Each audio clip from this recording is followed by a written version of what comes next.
Ever wondered what it feels like when the whole world is hunting you? For Bonnie Parker and Clyde Barrow, that nightmare became their reality. This wasn't just a story about crime. It was about two kids, barely out of their teens, thrown into a whirlwind of chaos they couldn't escape. Their story starts not with a bang, but with a quiet, desperate decision that would change everything. Imagine this. It's the early 1930s. The Great Depression has its grip on America. Jobs are scarce. Hope is even scarcer. Clyde Barrow, a young man from the slums of West Dallas, has already had a few run-ins with the law. He's been in and out of jail, but his time in the notorious Eastern prison farm is what truly breaks him. The brutal conditions there forge a deep-seated hatred for the law and a vow to never return. Meanwhile, Bonnie Parker is a bright young woman from a respectable, though poor, family.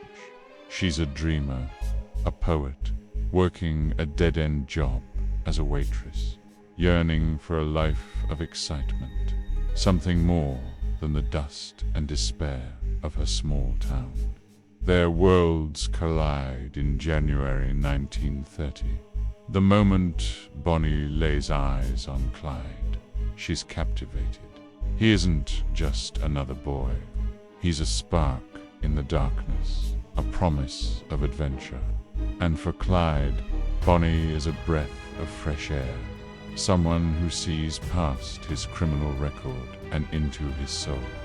It's a connection that's instant and intense, but their budding romance is cut short. Clyde is arrested again, and this time he's facing a long sentence. Bonnie, head over heels and desperate, makes a fateful choice. She smuggles a gun into the jail, helping Clyde and his cellmates escape. It's her first real crime, a testament to her devotion. The escape is short-lived, and Clyde is recaptured, but the die has been cast. Bonnie is no longer just a waitress. She's an accomplice.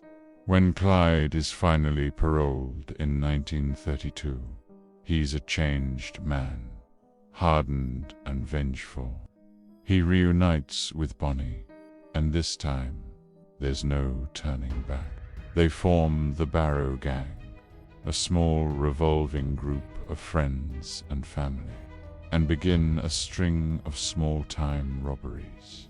They're not targeting big banks at first. It's mostly gas stations, grocery stores, whatever they can hit to get by.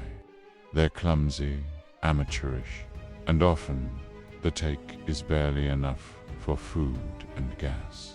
They are just trying to survive, running from a system they feel has wronged them. But the small-time gigs don't last. Every robbery, no matter how small, adds another lawman to their tale. The pressure mounts. The constant running, the sleeping in stolen cars, the gnawing hunger. It's a life lived on the edge of a knife. And it's during this frantic, desperate time that we see the birth of the legend. This brings us to their first real high-stakes police chase. It wasn't planned. It never was. One moment they're cruising down a dusty Texas back road. The next, the wail of a siren shatters the peace. Panic sets in. Clyde is behind the wheel, weaving the car. A stolen Ford V8 through unpaved roads he knows like the back of his hand. Shots ring out. The back window shatters, glass spraying into the car. This is the moment everything changes for Bonnie. Up until now, she's been a passenger, a romantic accomplice. But as the bullets fly, Clyde is hit. He's wounded, bleeding, struggling to control the car. There's no time to think. Adrenaline takes over. Bonnie, who has barely driven in her life, shoves him aside and grabs the wheel. Her foot slams on the accelerator. Bullets are pinging off the car's metal body, a terrifying drumbeat of death. She's driving blind, fueled by sheer terror and a primal need to protect Clyde. But the car fishtails in the dirt, but she holds on, her knuckles white on the steering wheel. The thrill is electric, terrifying, and intoxicating all at once. In that moment, she's not just Clyde's girl. She's his partner, his equal in this dance with death. They escape, but they're both shaken. The fear is real, a cold knot in their stomachs. But underneath it, there's a surge of something else, a feeling of being truly alive. They survived. They beat the odds. This escape, and others like it, are what propelled them from local nuisances to national figures. Newspapers, hungry for sensational stories to distract from the bleakness of the Depression, latch onto them. They aren't just criminals. They're Bonnie and Clyde, a romantic, rebellious duo defying a broken system. The discovery of a roll of undeveloped film left behind at a hideout in Joplin, Missouri, cements their image. The photos show them playful, clowning round with guns. Bonnie with a cigar chomped between her teeth, looking every bit the gun more. The public is fascinated. Too many downtrodden people. They become folk heroes, modern-day Robin Hoods, even though they weren't robbing the rich to give to the poor. They were robbing to survive. But the reality behind the headlines is far from romantic. Their life is a brutal, non-stop marathon of fear. They can't stay in one place for more than a night.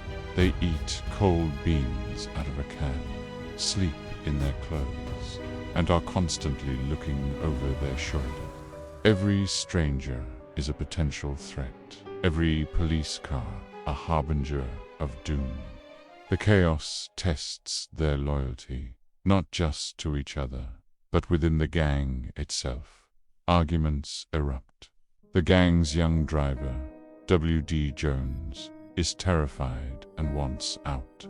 Clyde's own brother, Buck, and his wife, Blanche, join them, but Blanche despises the criminal life, her constant anxiety adding to the tension.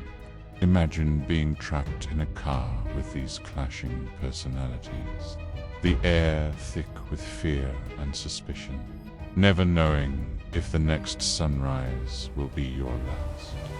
This is their world. Buck is eventually mortally wounded in a shootout in Platte City, Missouri, and Blanche is captured, blinded in one eye. The gang is crumbling. The constant state of emergency erodes trust. Yet, through it all, the bond between Bonnie and Clyde only deepens. Their loyalty is the one constant in a world of chaos. They are all each other has left. They know how this story ends. Bonnie's poems, found in their car, are filled with a sense of foreboding. She writes about the inevitability of their violent end. Someday they'll go down together, and they'll bury them side by side. Their fame becomes their curse. They are the most wanted couple in America. Every lawman in the Southwest is on the lookout. Their faces are on every post office wall. The public's romantic fascination begins to wane as the body count rises. They are no longer seen as misunderstood rebels, but as cold-blooded killers.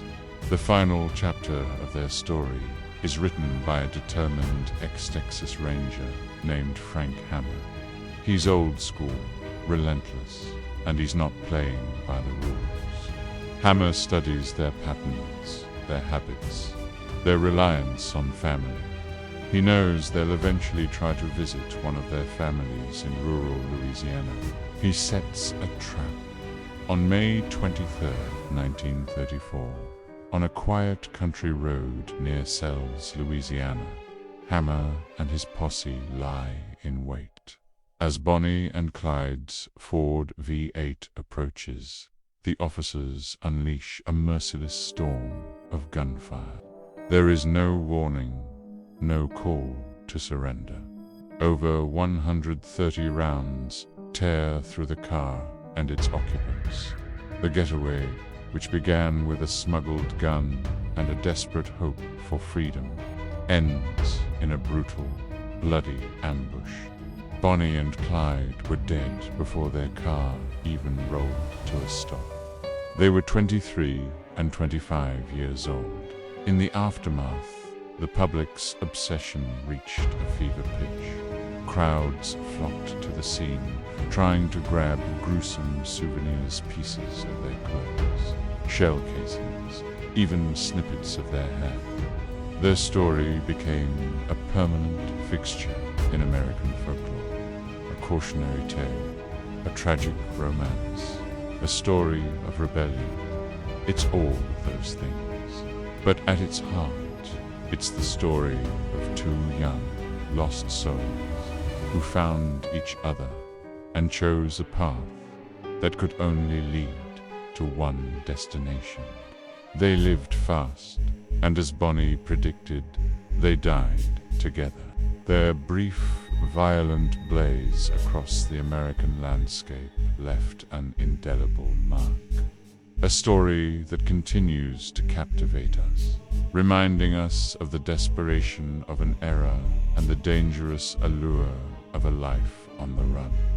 Thanks for watching, and if you enjoyed this dive into history, be sure to like and subscribe for more.